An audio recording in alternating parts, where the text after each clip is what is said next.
Pozdrav Photoshoperi, evo u ovom tutorialu ćemo pokazati kako da napravite tilt shift efekt.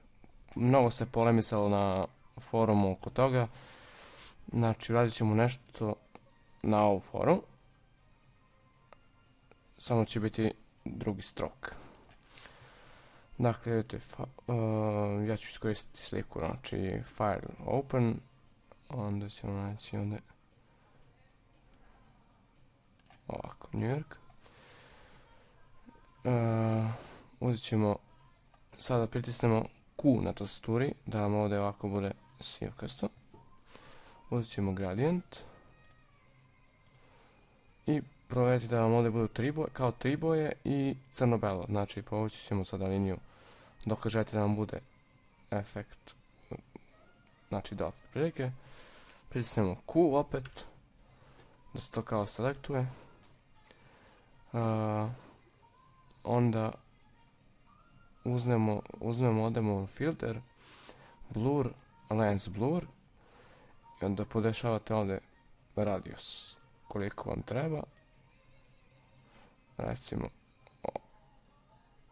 ovako, ne, to je malo previše, znači recimo tako nešto da vam izgleda kao minijaturno.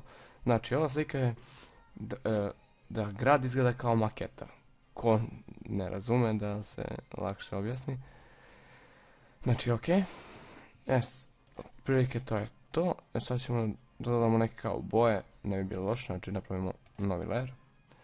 Uzmemo paint bucket, znači ovu kanticu, obojimo cijelu pozadinu u zeleno, recimo može zelena, može i neka tamno plava, nije ni važno koja vam boja odgovara, i onda menjamo ovaj blending mode.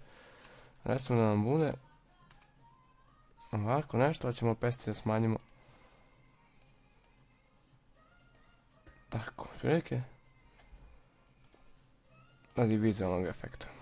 Znači to je otprilike to, samo što slika nije bila u boji pa možda ne izgleda baš nekako realno, ali trebalo bi ovako nešto da izgleda.